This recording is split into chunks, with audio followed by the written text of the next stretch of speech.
Good evening, everyone, and welcome into Beyond the Box Score, our weekly program where we break down all the latest football action from high school, college, and the pros here on Pulaski Citizen Live.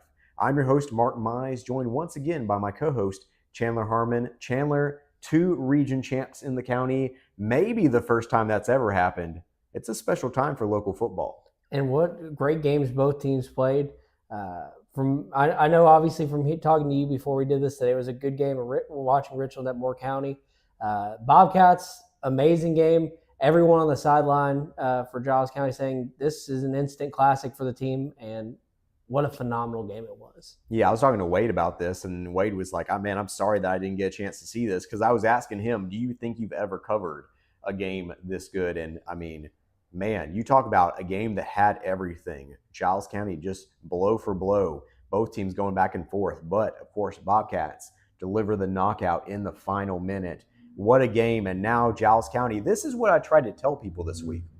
Week 4 of the season, Giles is 1-3, 0-1 in region play. Richland is 2-2, 0-1 in region play. There was basically no room for error. You had to win out in region play to win the region championship, and it felt like even that would be a daunting task. But luckily, both teams lost to the 4th seed in their first region game of the year. Huntland a 4th seed, Watertown a 4th seed. And as a result, there was a way for you to play your way back in. And what did both teams do? Giles went from 1-3 to 7-3. Richland went from 2-2 to 8-2. Both won 6 straight games in the year. I think that this is one of the most impressive comebacks and just showing the discipline that both teams had that I've ever seen. I think it really speaks to maturity for both teams, knowing as a player that, hey, we made some mistakes, but we can still go out there and we can control our own destiny. It also speaks to the coaches and the staff and getting those guys ready and bringing them out to each ball game and putting them in a position that they won. So Richland and Giles County will both be hosting multiple playoffs games. Richland on pace to host potentially 4 straight before they head to Chattanooga for the championship. Giles would only host 3 straight, but still, there's going to be a lot of local football this November. And how exciting it will be. Like you said, both region champs, both hosting at home. It's a great time to be in Giles County and be a football fan. I actually need to note, Giles will actually only be hosting 2 games because the first game, Chattanooga Central, their opponent ended up forfeiting. Central was 1-9 over there on their season and ended up forfeiting due to injury and cost of, travel and everything coming over here. So Giles will have a bye week for the first round of the playoffs. They will then be hosting the winner of McMinn Central versus Pigeon Forge next Friday, November 14th.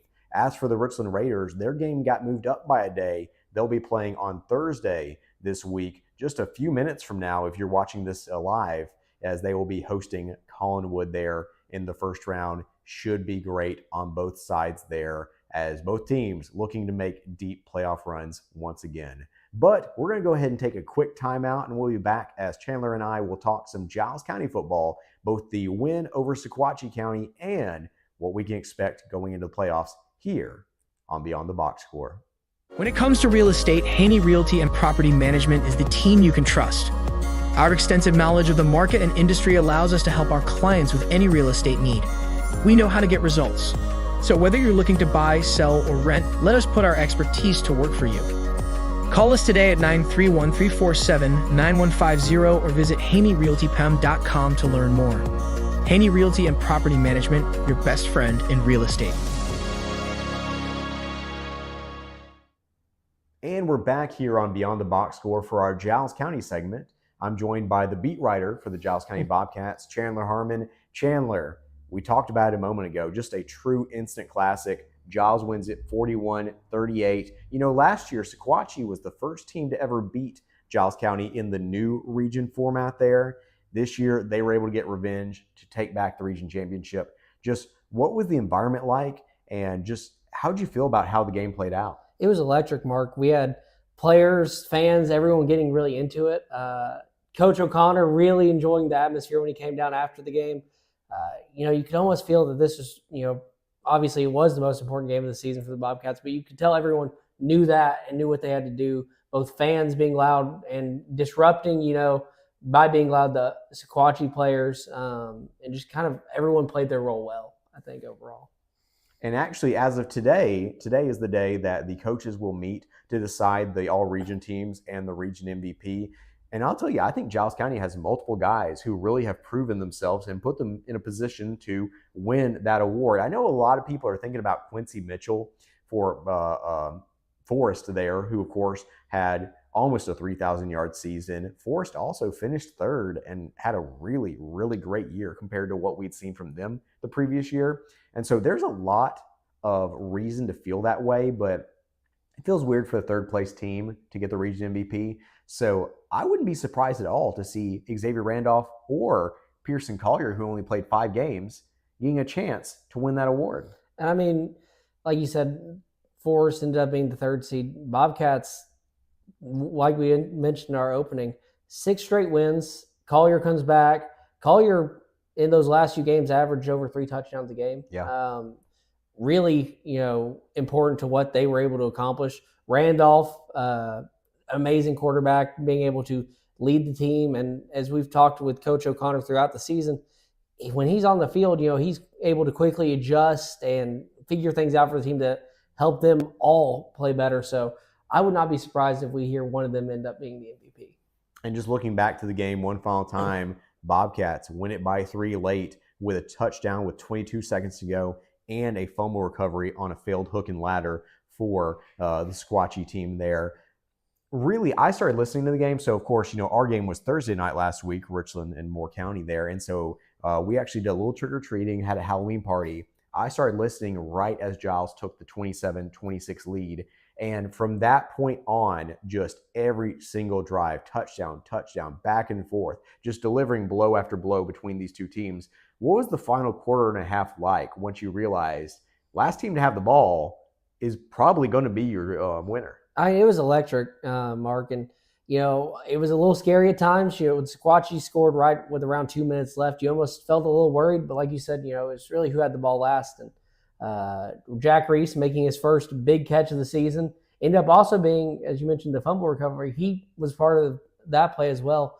The Bobcats overall, I think, did well controlling it. And that last drive, man, I cannot talk enough about that last drive. It was an electric play.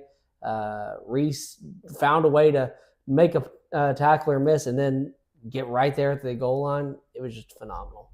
And the funny thing is, really, that last drive was kind of what we've seen, or I guess the second half in general, was kind of what we've seen of the Giles County season in microcosm, in the sense that you suddenly, over the final basically 12 to 16 minutes of the game, had no room for error. You had to win every single possession, just like Giles basically had to win every game going to the end of the season to have a chance at that region championship. But just like they did in the regular season, in the season finale, every time that they had to make a play, someone made that play.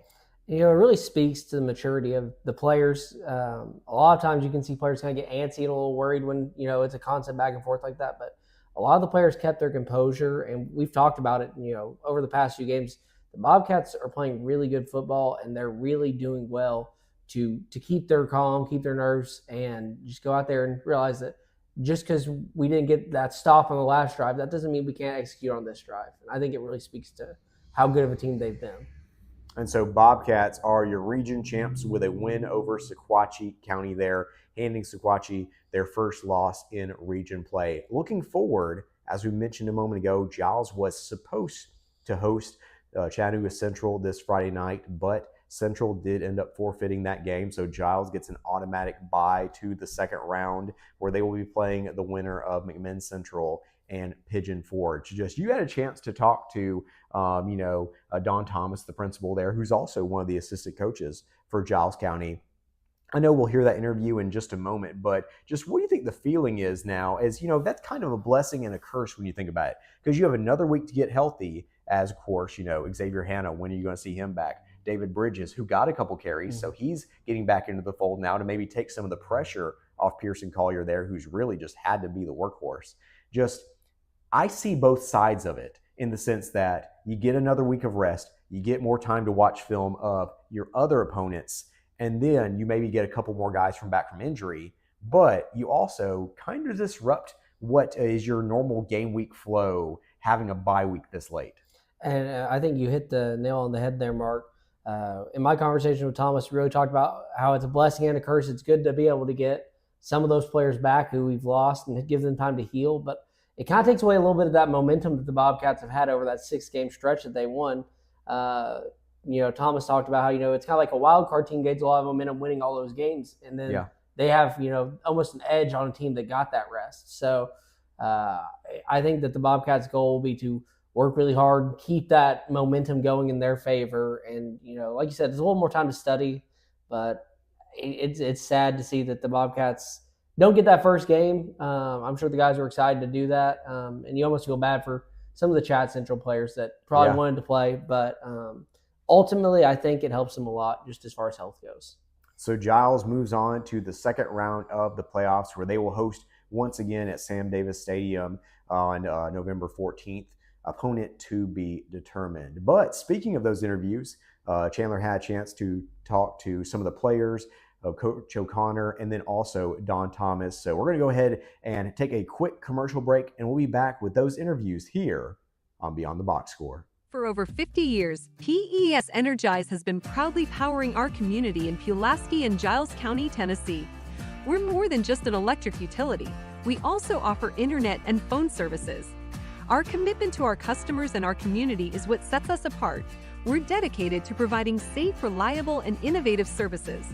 At PES Energize, we believe that serving you is a privilege. We're here for all your energy needs. Visit PESenergize.com or call us today. So, Coach, region champions, very big game, potentially an instant classic for the Bobcats. Amen. It was definitely an instant classic. Talk to me tonight about this game overall. We come in, we knew the implications of the game and how it would affect playoff seeding, and whether we got to host another round at home. And a big thing for our seniors pre-game was, do you want this to be your last game in the Brickyard? That's the way it could end if we don't play well tonight. And I'm gonna tell you what a game. So what you got after our tail, we got after their tail. It was back and forth, a lot of scoring, pretty much electric. Both teams had some buzz, had some big plays. It was just like you said, a classic. So talk to me a little bit about offensively, defensively. What did you see from the players out there? I saw a bunch of people making plays. I saw some people missing plays. But I saw it at the end of the day, everybody's still playing the next play. Pre-game and all week we've talked about you got to put 48 minutes on the field, and you can never repeat the play you had before because you can't change it. The only thing you can do is play the next one. And Reese coming up with a big play there at the end of the game to help the Bobcats. And then getting the ball back at the end. He recovers it at the end. That's Spotty doing what he does. Absolutely. And the Bobcats now looking ahead. What are some things, obviously we talk about every week, enjoying tonight's win. What are some things y'all are going to do as you get ready for next week, the postseason? That's a good question. I'll tell you what we're going to do. We're going to go enjoy a nice meal at Legends. They've been really good to us, taking care of our key coaches and our players and everything every game. So first of all, we appreciate that. We're going to come, then we're going to get back and do it the same thing we've done for the last 11 weeks. We're going to come back in. We'll grade film tonight. We'll be able to bring our kids in on Sunday. We'll watch video.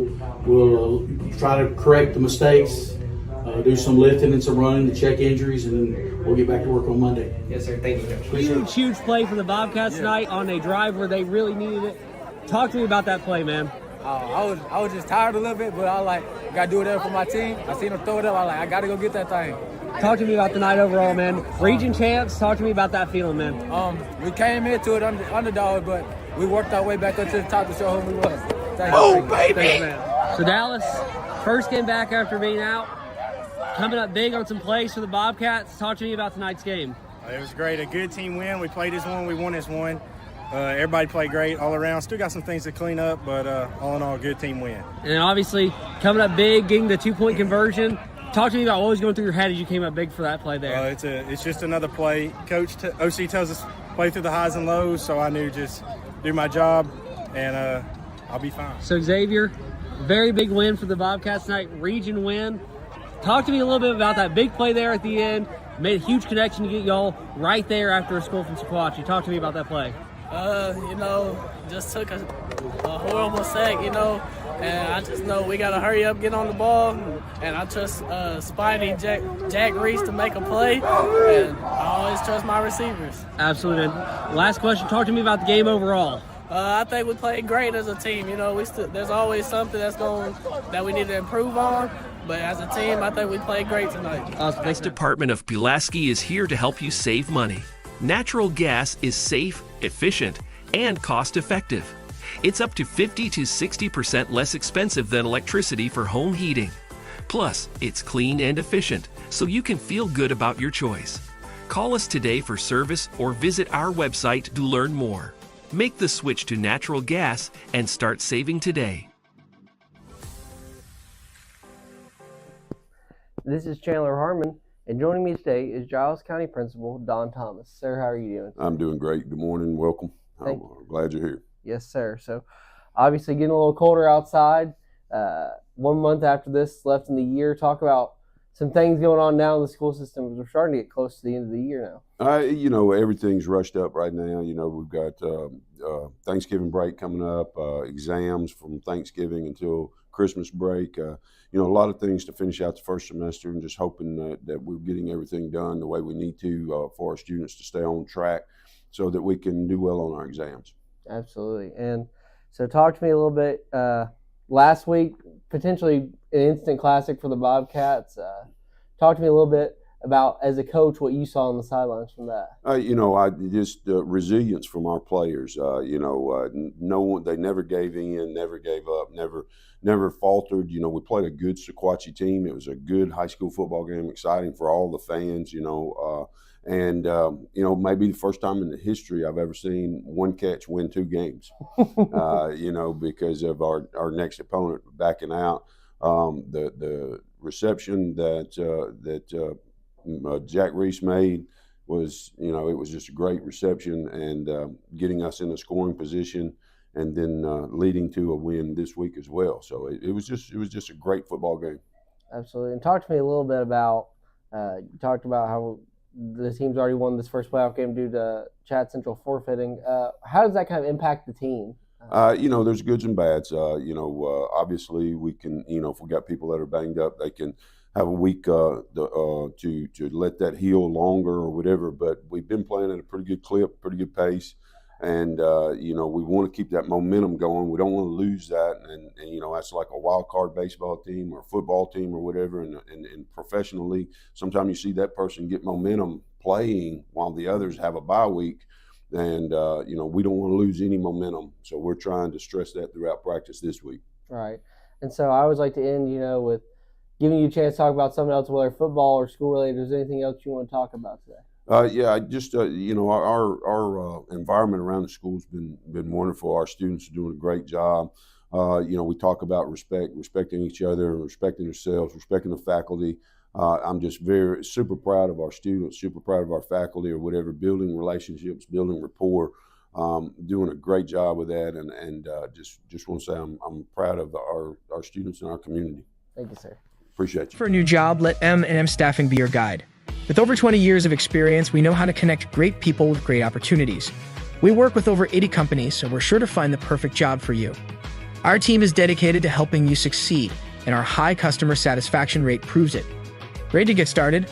Visit us at mnmstaffing.net or give us a call today at 931-347-4255. And we're back here for our Richland segment here on Beyond the Box Score. I'm your host, Mark Mize, joined once again by Jennifer Hawkins. Jennifer, for the second straight year, the Raiders are region champs, and a little tidbit that you're going to hear in the interview with Coach Nick Patterson. They believe this is the first back-to-back region champs in school history. And I think that is probably correct, Mark, because, just thinking back over the years that I've been there, I can't recall. I mean, there were a lot of lean years in there. There were no championships, and then back-to-back. He's probably correct on that. And so it's just a fun time to be a Raider because you're seeing a lot of the excitement build as they look forward to playoffs ahead. They'll be hosting a playoff game for the third time in 4 years. How about that for the senior class? Senior class already has 28 career wins and hoping for a few more this postseason. And finally, they would get to host the next 4 playoff games if they continue to win, all the way up to headed to Chattanooga for the state championship there. So really for the Raiders, I mean, this is just a monumental feat. And right now, they've just been coasting. Well, and it's one of those things on a personal note. We're all excited as Raider Nation to have those games at Wayne Hobb Stadium because, our fans have traveled really well this season. But there's just something about a home environment and home games that you get to show off a little more in front of your home crowd. And I think people are going to show up and it's going to be a packed house. Right. Get there early, but if you can't be there, we'll have the coverage as well over on KSR Sports. But it's one of those that I was like super thankful as a fan myself that, hey, we get to stay at home and as long as we continue to win. And I think that they play so well at home. I've lovingly renamed it Winville instead of Linville. I think that's going to be fortuitous for us moving forward in the playoffs, having that home field advantage. An interesting note, right now, if you're watching this live, we're only a couple hours away from this game in the first round of the playoffs as the Raiders moved their game to Thursday night because of potential inclement weather on Friday night. And so a lot of teams in the mid-state did so as well. Richland will be playing Thursday as they host Collinwood in the first round of the playoffs there. But we're getting a little ahead of ourselves. This is the segment where we talk about last week's win. So Richland won 36-0 over Moore County. It was already a fairly foregone conclusion that Richland was going to be the region champs after they had beat Fayetteville City to take first place the previous week. But now, of course, you have them going forward. They were able to win 36-0. A little bit of a slow start, Jennifer, but then a really just electric third quarter put this one to bed early. Yeah, I think early on, looking at the scoreboard, up 7-0, and they had moments. Moore County, they figured out this tandem thing among their two best players that they have remaining. They've battled a lot of injuries this season, is why they're pretty down this year. But they just kind of put the ball in the hands of those two leaders and kind of started marching down the field. Picked up some penalty late, and then had that third. From the 3-yard line, 1st and goal from 3, and then Raiders were able to put a stop to that and keep them out of the end zone. But you still look and you're like, oh, 7-0, they're marching. Did we overlook this game? But suddenly Richland kind of got themselves under composure and, kind of really dominated. And you felt like they were still in control of the game, even being up just one touchdown.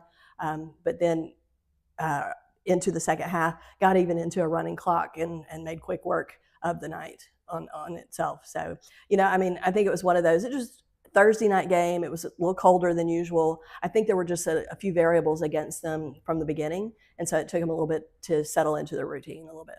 That's it. Really strong night once again by the defense. Their second shutout that they had this year, finished the year averaging only about 11 to 12 points per game given up. And really all of the tackles for loss. And then a 55-yard interception return touchdown for Hudson Griggs, which, by the way, huge night for that young man as a junior. 3 receptions, 112 yards, and a touchdown offense. Also had the defensive score. I believe he was your Main Street player of the week for this area. And so really just not enough good things to say about Griggs, but also the defense as a whole. Yeah, Griggs just had a really stellar night. He's always a consistent player, but he just had stats to back it up and just had big plays and well-deserved on his honors and stuff. And just such a great young man. He's one of my ones I have in class this season. And I always have to catch myself saying, one of my favorite players, because I could say that about every one of them, because I just enjoy getting to teach them and have them in class. But just great group of guys. But the defense, always just solid. We're running out of adjectives to try to describe that defense and what they do. They just stand strong. Just like I said, having Moore County at the 3-yard line, 1st and goal from the 3, that even for a depleted team, that is still to stop a team from getting any points off of that is huge. And so I think the defense really kind of set the tone for momentum. And then Griggs just had a great night along with, Schrader was, again, very consistent. And I was looking at stats. I was like, 203, that's what he had last week. That is his magic number, evidently. So over 200 yards again, and had one of the most beautiful passes that you and I have witnessed in a while. Just laid it out, and Griggs was the receiver on the receiving end of that. Not the one that went for a touchdown. Go back and watch the replay early in the first half. But it was such a beautiful pass. Can't say enough good things. I caught him at school the next day because it was kind of interesting getting to be there on Friday with him. And I said, put that on a highlight reel because it was beautiful. Schrader, 13 of 16 passing for 203 yards and a touchdown. The one note, though, is the rushing attack wasn't quite as – it was still pretty strong, but it wasn't quite as crisp as it had been a couple of the previous weeks there.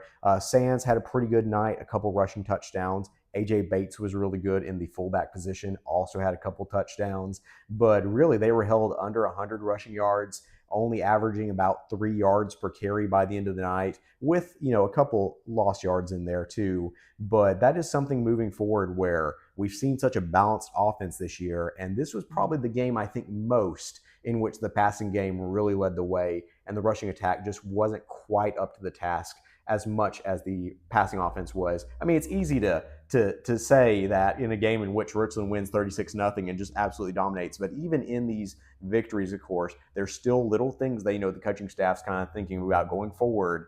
This is something where we were just more than enough to take down Moore County. But as you go further into the playoffs and you see teams like South Fulton and McKenzie, you're going to have to be basically perfect. And once again, there's still a few things that kind of felt like they can still improve upon. Yeah, just something about that rushing game was just not quite up to par of what we have seen in the past.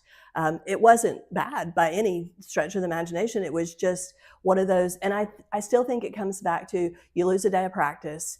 You're a little bit out of your rhythm. You've got such a routine. It's ingrained in you every week to get to those Friday night lights. When it's a Thursday night game, how much does that change your prep? Even though I know they were prepping a little different, Moore County, they didn't want to overlook them, and a lot of the players said that. But I think that's just a variable people tend to forget, that routine is so critical to a team, to teenagers. So there's a lot of that they have to consider when they're coming, into playing a Thursday night game. How do they adjust? Got another one this week, will we see a little bit of that cleaned up?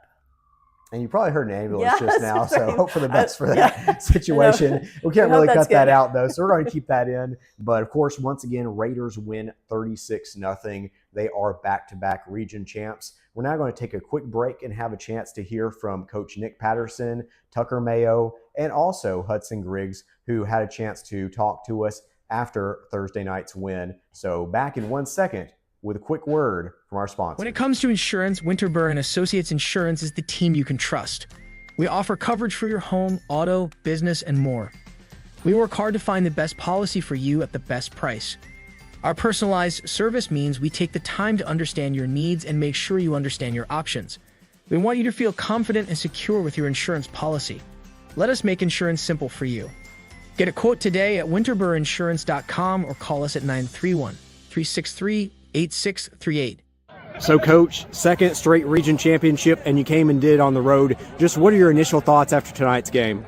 Well, just really proud of our guys. They knew what it took to make that happen, to be back-to-back region champions. As far as we know, that's never happened in the history of the school. So, a big feat for those guys, and really excited for our seniors and just our whole team. That means home field playoffs throughout. So, a lot riding on tonight's game, and they stepped up and got it done. And defensively, 3 of the 4 first-half drives, y'all actually put them back behind their original starting point. Just huge tackles for loss. Just how'd you feel about the defense over the course of the night? Well, just a great effort. Our offense started out a little bit slow, and our defense picked us up. It's been the story of the year, and we talk about it a lot, playing complementary football. When one side isn't doing so well, the other side usually steps up, and they put it on their backs and did a great job tonight. And offensively, 2 of the biggest plays of the second quarter and the third quarter is Griggs and Schrader on those big connections. Just what do you think about that, and just the rapport that Schrader's built with some of these receivers? Well, we threw a lot of passes in this summer, and it's a game of matchups, and we found a matchup we liked tonight with Huddy, and so we exploited that, and he did a good job, and Gavin did a good job of throwing and catching and making it happen. And then finally, I did want to ask, you gave A.J. Bates a chance to kick a pretty long field goal there. I was about to say, that has to feel good whenever you give opportunities like that. And, he didn't hit it, but as well, just a great moment to have a chance to do that. Well, it is, and, big for our team. Our team celebrated with him and wanted that opportunity to try it, and so we did. It's got to have a good snap and hold and all of the pieces, especially on a kick like that. But, a great effort. and excited for him to have that opportunity, and hopefully we'll have some more. And finally, you mentioned it for a moment there, but the chance to host 4 straight playoff games, that has to feel pretty good. It does. We've had some pretty good ball games at our place this year. We play pretty well at home with our home crowd and just in our home stadium. So we're excited about that opportunity, and we're excited to make a big run here. Thanks, Coach. Thank you. So huge game tonight. You had 2 catches over 40 yards, a touchdown offense, also had a huge pick 6. Just how do you feel about the performance and winning this region championship?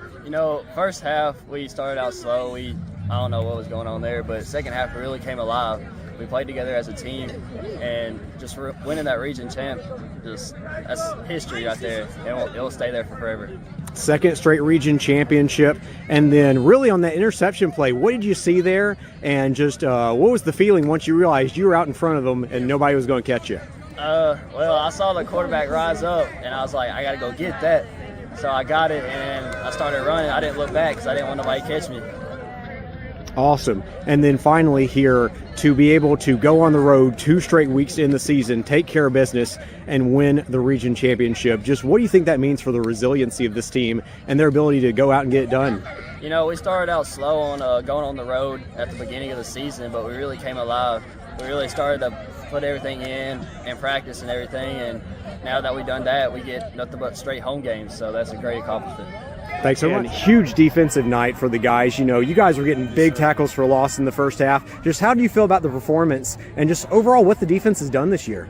It's great. We're really playing together, and it's more like a family when we're out there playing defense and everything.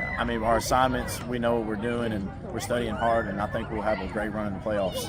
And the sacks tonight, the interception return for a touchdown, just how much does that build the guys up when they see big plays getting made like that? Oh, it's amazing. It builds them up. It's like the team morale just goes sky high. It's great. And then really tonight, as the offense took a little time to get started there, just what did y'all feel as a defense of, hey, we need to come out here and we need to make sure that as the offense is waking up, we're getting things done? Yes, sir. We just got to think defensively, no matter what the offense is doing, we got to keep playing us and keep getting stops to help our offense get good field position and be able to put the ball in the end zone. And then finally, this is the 3rd time in 4 years that y'all are going to host playoff games. You have 2 straight region championships. When you were young, looking at the Raiders football growing up, did you ever think there'd be an opportunity to have this level of success? Well, yes, actually. I've been playing with these guys since I was 2-3 years old. We've been together for a long time, and we've always known that when we get to high school, we're going to be a great team, and we're going to do things like this. Awesome. Thanks so much. Yes, sir. Thank you. And we're back here. You just had a chance to hear from Coach Nick Patterson and Hudson Griggs and Tucker Mayo of the Richland Raiders after Thursday night's win 36-0 at Moore County. So Richland is a region champion for the 2nd straight season, and that means they get to host the 4th seed in this pod, which is Collinwood. So Collinwood had a loss to Wayne County in their season finale. Actually, whoever lost that game was going to be the 4th seed, so there was every chance that we would have seen Richland have a chance to play Wayne County once again with a little bit of revenge on their mind, but as is now no longer to take place there, as they will instead be playing versus the 2 seed in this region. But Richland, Thursday night football versus Collinwood, going to be kind of an interesting matchup because after Richland had played such tough opponents back to back to back to back, now, I hate to say this, but maybe a little bit of a reprieve as this Collinwood team has had a pretty tough year. Yeah, it's one of those that the expectation is Richland will dominate again in this game, possibly put up enough points that we get another early night. Hopefully. But, you and I were like, we got work the next day. Let's do this, guys. But, it's one of those that you never want to overlook a game. That's why you got to play them. Anything can happen. But Richland, I think, learned to get off to a quicker start. I think that's something they pulled away from last week. Don't put themselves in an iffy situation. And so I think they're going to come out really a little more focused. I think having a home game so they're not having to worry about travel and different things, I think that's going to help as well. So I think there's just some different variables. And now that's 2 weeks in a row that it's been a Thursday night game. So they have kind of been through that prep already once last week, and so they're going to return to that routine. So now it is feeling a little more like routine, and so I think they're going to be come out, and I hope they can from the beginning, from the get-go, just kind of take over. That defense we know is going to be completely. They're probably going to just take over the game, and then offense. Let's see if that rush game settles in a little more, and I think they're going to go to that a little early and see if they can get that rhythm developed in that rushing game, because I don't know that it'll be super important in this game, but moving ahead, like you said, into playoffs, you've got to have it consistent, and you got to make sure all of those little details are cleaned up. Definitely. I think the important things about this game are just staying in your routine, just like you are every week, kind of still being able to prepare for an opponent, even if it's one that admittedly looks pretty outmatched on paper. And then, of course, staying healthy. Those are the things that you want to do right now is, continue to be playing your best football and doing it with a healthy team. Richland has been relatively healthy this year, all things being considered, with a couple of exceptions. And so I think that's the most important thing, because the playoffs, you talk about how long of a run the regular season is. The playoffs are 5 games. You have to win 5 straight games to take home the championship in Chattanooga. And so still a lot of football to be played, Jennifer. Yes, and I think we have seen from other teams how injuries can play into it. And outside of losing Cam McNeese for this season, which was a big loss, that's a big gap to have to fill. But there are a lot of options for this Raider team, because you've got the 16 seniors, but you've got some underclassmen too that can plug into different spots. And you see a lot of swapping in and out, and so keeping guys kind of fresh. You use some on offense and defense, but not consistently like the whole game. And so you've got fresh legs coming in and out. And so that's good. There's a lot of depth to this team, and that's going to be important moving forward in playoffs as well. So I think it's going to come down to, every week we talk about healthy teams. I mean, that's a given, but you got to just do your job, and you got to stay consistent to what your game plan is and not try to navigate what another team's doing. You go in with your game plan and play that consistently. And I think Richland has done that really well all season and has gotten better and better every week at sticking to their game plan and kind of just forcing their will on other teams and going, nope, this is our game, and you're going to just enjoy, being a part of it. You're a stat on a sheet, but we're going to take care of business and move forward. I mean, that's really what they've got to do again. So the Raiders will have a chance to do just that, move forward as they play their first round game on Thursday night, which actually, like I said, if you're watching this live, that is tonight, as they will be playing Collinwood at Wayne Hobbs Stadium. That game will be on WKSR's, both the radio, and we're hoping on the stream as well in a slightly different way. We're going to try to connect to the NFHS and see if we can provide audio for that. And so you'll have a chance to hopefully watch the game, hear our voices, and very worst case scenario, we definitely will be on the radio as well as on WKSR.com there as well. Just want to give a quick shout out there. The reason for that is if a school has NFHS in the playoffs, we are not allowed to video stream with our own equipment. So we're hoping to find a way around that. We're going to take a look at that and hopefully know something that we can get out to the public. But like I said, by the time that you're watching this, we're only about 2 hours away from game time. So hoping for the best, and you'll be able to hear us either way. But we're going to take a quick time out, and when we come back, you'll see Jennifer Hawkins, who had a chance to see some of the great things that are happening at Richland High School as she covers that for us each and every week. Greetings, Raider Nation. It's Jennifer Hawkins with All Things Richland. And I know you're wondering, where in the world are those fantastic students that you always get to interview? Well, we have something extra special here this week for you. We're going to take you behind the scenes of Richland's very own coffee shop. Yes, you heard me correctly. Richland has their very own Raiders Roast coffee shop. It is part of the business management class led by teacher Melissa Green, and students are able to run a coffee shop for teachers on Tuesdays and for teachers and students every Friday. This is totally student-led. They manage, set prices, come up with a menu, they serve the drinks, they make the drinks. All the things that come together for Raiders Roast Coffee Shop is totally performed by the students. So we're going to get you a little behind the scenes sneak peek at one of our teachers, Miss Randall, who was courteous enough to help us out with this. And she's going to show us and take us through what an order looks like and the students, the magic they work. And who knows, I might even sneak in a little something at the end to get me through my day. So please enjoy this sneak peek of Raiders Roast Coffee Shop. Good morning. Hi. What would you like today? I'm going to go with the caramel blast. Okay, and can I have a name for that order? Randall. Okay, we'll call you when your order's ready. We're getting a behind the scenes look at Raiders Roast, the coolest little hot spot here in Richland. These students work on, wow, quick service. These students work on Tuesdays and Fridays. Tuesdays is teacher day. Your total's $4. Predictor. All right, there you go. Enjoy. Thank you. All right, Miss Randall, what you got? Caramel blast. It's both delicious and beautiful. Look at that. Like professionals. That does look good. Okay, folks, give me some ideas. What's your best seller around here? Kyla, what's your best seller? Oh, I like our milkshakes. Milkshakes do well around here. What are some other things you guys like? I like the caramel blast. It's pretty good. Caramel blast, that's what Miss Randall just got, right? So, all right. What else? My favorite is the Mocha Magic. Mocha Magic, right up my alley. Could you guys get me one of those ready? And I'm going to take it to get through my day today. All right, so take a quick look at this little coffee shop that is set up. And they have a full menu. There's their Raiders Roast menu, specialty drinks, lemonades, milkshakes that they just mentioned.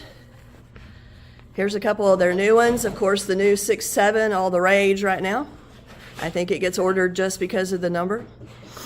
And then here, if you want to take a minute and enjoy your coffee, you got a nice little space. That quick. All right. Your total's $3.50. Let's see what I got here. I got a little extra for your tip. So That works. Thank you. thank you guys. So again, you get a little look at Raiders Roast, part of the business management class here at Richland. Something they do each and every week, a little unique something to our school building. Again, this is Jennifer Hawkins reporting for All Things Richland. For a new job, let M&M Staffing be your guide. With over 20 years of experience, we know how to connect great people with great opportunities. We work with over 80 companies, so we're sure to find the perfect job for you. Our team is dedicated to helping you succeed, and our high customer satisfaction rate proves it. Ready to get started? Visit us at mnmstaffing.net or give us a call today at 931-347-4255. And we're back here for our final segment here on Beyond the Box Score. I'm Mark Mize. He's Adam Hansen. And you know, when you see Adam, it's time to talk some college football. Adam, great to have you as always. It's always a pleasure to be here, Mark. It's one of the most exciting things when you ask me to come here, talk college football. The days have become darker. It's getting a little bit colder outside. But you know what? We're in the heart of college football season, and I couldn't be more thrilled to be here talking about it with you right now. And of course, in the group chat, you and I have been talking a little bit about college football and a little bit about the Heisman race. And so when I had to pick the segment this week, I was like, you know what? Let's revisit the Heisman race. Obviously, we talked a little bit about it in week 1 of the college football season. Now, let's take a look and see what we think. And first off, let's see what Vegas thinks, because they have the odds for who is most likely to win the Heisman. So looking at the MGM odds, your current favorite is Julian Sand of Ohio State with plus 175. Fernando Mendoza, also of the Big Ten at Indiana, plus 225. Then you have all of the SEC quarterbacks, Ty Simpson, Marcel Reed, Gunnar Stockton, Diego Pavia, Trinidad Chambliss. That's a lot of SEC quarterbacks in there, all similarly ranked there, with Simpson at the top at plus 350. Then, of course, at the bottom there was Chambliss at plus 3,500. Jeremiah Smith is your first non-quarterback there, as he is your wide receiver for Ohio State. Dante Moore, quarterback for Oregon. Jeremiah Love, your first running back, Notre Dame. Haynes King, an ACC quarterback, a running quarterback. And then finally, CJ Carr, the quarterback for Notre Dame there. So I know that was a lot at first, but quarterback heavy, as it always is.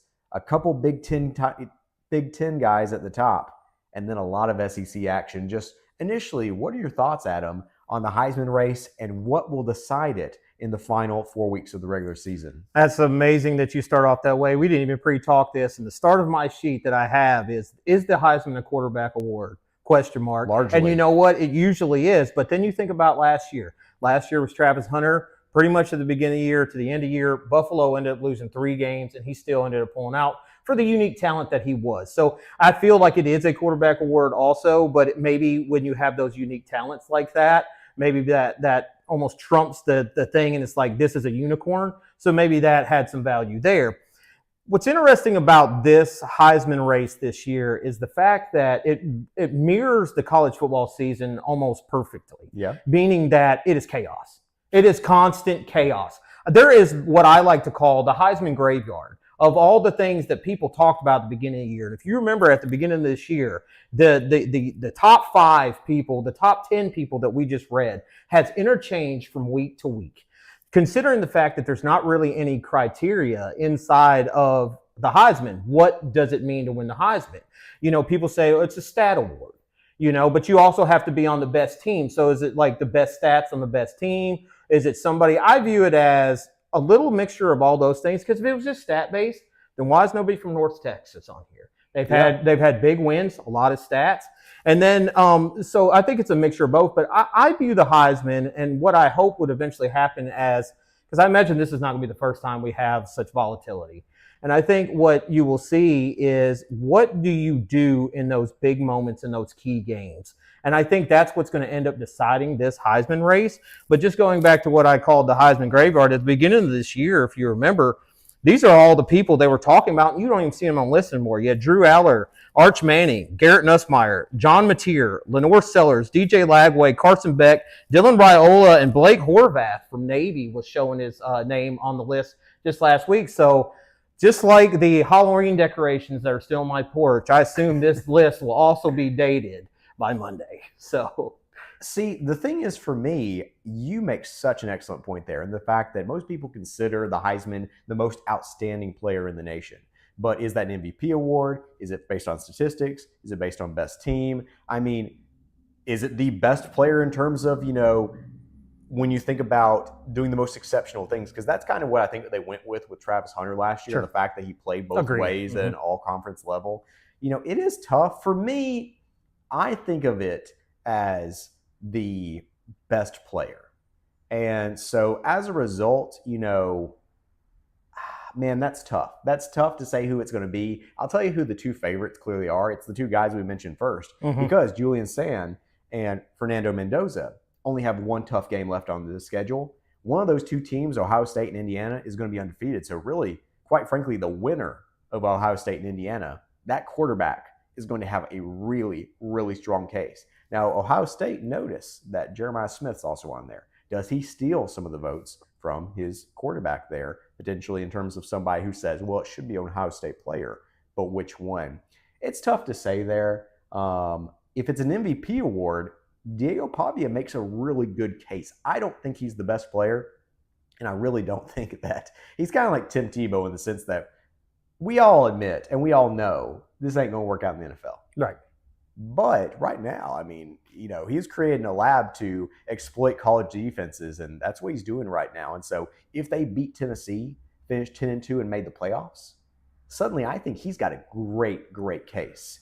But quite frankly, if they don't miss the playoffs, I think he drops right off the list, because I think it's all about an unexpected team potentially making the playoffs. So for me personally, I think that comes down to 4 guys, and I'm really sorry that I'm not going to mention Gunnar Stockton, because I agree with you that he has a great case at Georgia just because of his pure efficiency. Probably the most efficient quarterback in the nation, other than maybe Sand.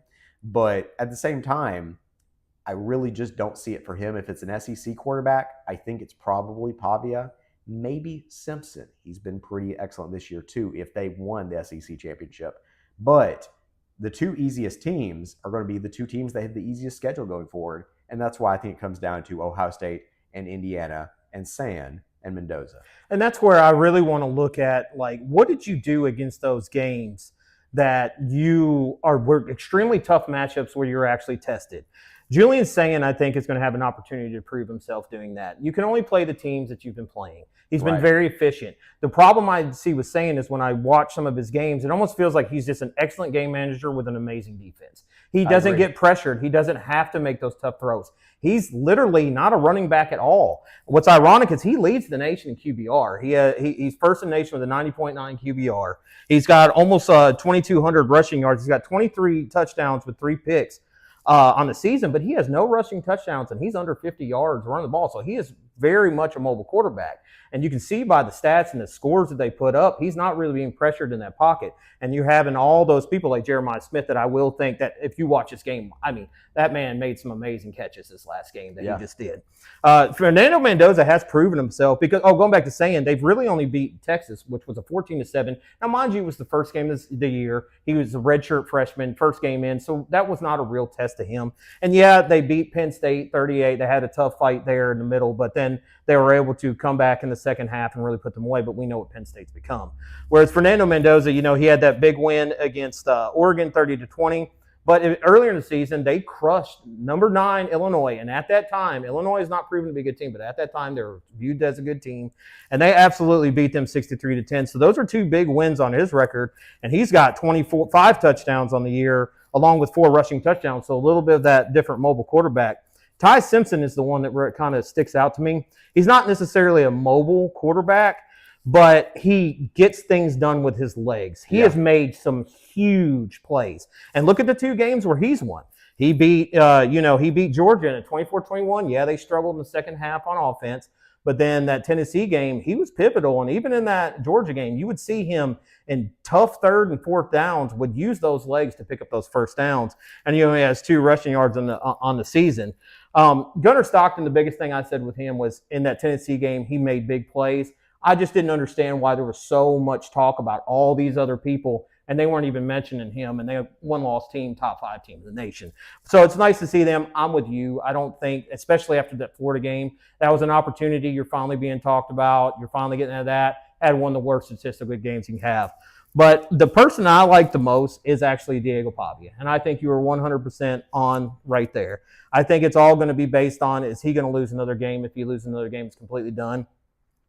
But if you're looking at that player that has made plays in big games, but has also done it, like if you take Pavia off Vandy, they have way more losses and way less wins. They might can't not even make a bowl game. Correct. And what's wild is not only is he leading the team in all the passing stats, of course, he has 18 touchdowns in a year, 5 interceptions. He's thrown for over 2,000 yards. He's 10th in QBR in the nation. But the ironic part about him is he has 100 carries, 500 yards on the year, and 6 touchdowns. So, I mean, he's not only Vandy's, leader in the passing game, but he's their leader in the rushing game. And I think and what he's done for Vanderbilt and making them, I know Coach Lee has a lot to do with it too. Yeah, definitely. And NIL a lot, but Pavia is the face on the field of that Vandy team. And I think for what he's done for that university and for college football and belief in general, to turn around a team so quickly and be so good so fast has to carry some weight because, like we said before, there's not really criteria. And I kind of weight that with Pavia. So if he can win out, he is my front runner where I believe he is the Heisman guy. Let me ask this, though. Not who you think should win it, who you think will win it. Who's going to win it? That's funny you say that. I think Ty Simpson will win it because I think the people will come to terms. I think it's going to boil down to that Ohio State-Indiana game. One of them is going to get knocked out in that game, I believe. Right. And, I think you're right with Julian saying, I think everybody knows Jeremiah Smith is an absolute freak. It's going to be the number 1 wide receiver picked, as he should, in the NFL draft when he decides to go, which will probably this year. Well, he's actually a true sophomore, so it'll be another year. So it'll at least be another year. And think about what he is right now. So I will think he will steal some of that away. And, if Bama just keeps winning these clutch games, they've been in some tight situations and they've pulled it out. South Carolina just this last week. Yeah. In that second half, he didn't do great, but he was instrumental in leading that comeback win against South Carolina. So I think Ty Simpson will probably end up winning it because, the wins that he's already done and the schedule that they still have left to play. But, if not, if IU runs the table, it's Fernando Mendoza's to lose. So my first thing I'll say is I think Vanderbilt loses at Tennessee in the final game of the year. As a result, Pavia gets knocked out. So give me Mendoza. I think Indiana runs the table. I think they beat Ohio State. As a result, it's not quite the same as Vanderbilt because Indiana did make the playoffs last year. But Indiana has historically kind of been an also-ran. And as a result, I kind of feel like it also should carry a lot of weight that they've been so consistent. Once again, I know Curtis Rourke took them to pretty great heights last year. Mendoza has exceeded even that, though, at quarterback. And so if they run the table and win the Big Ten, give me Mendoza. I would say that Indiana is basically a year ahead, but they are the Vandy of the Big Ten. I mean, they kind of just got a coach, got some players, and turned that program around pretty quickly. So I like your train of thought there. I think you're onto something. I really think that could play out absolutely for Mendoza. Well, Adam, it was great to have you as always. Appreciate you, and go watch some college football this weekend. I don't think I can help myself. I'm the guy that's trying to stay awake at 12 o'clock trying to still watch the last game on. I was watching Utah versus BYU. So absolutely would love to come back here and talk some more ball with you whenever you're ready. And thank you for having me out here, Mark. Absolutely. And so thanks to Adam, thanks to Jennifer, and of course, thanks to Chandler as well, and our producer, Scott Stewart. So remember, this week, Thursday Night Football, it's Richland hosting Collinwood in the first round of the playoffs. Giles County is not going to play this week as Chattanooga Central did forfeit there. And so only one team in action Thursday night. We'll have that both in our coverage and on KSR as well if you want to listen to Jennifer and me on the game there. But thanks as always for tuning in to Beyond the Box Score. Have a great weekend. Watch some great college football. And remember, Richland and Giles County are moving forward in the playoffs. Make sure you get out to a game. So thanks again for listening to and watching Beyond the Box Score.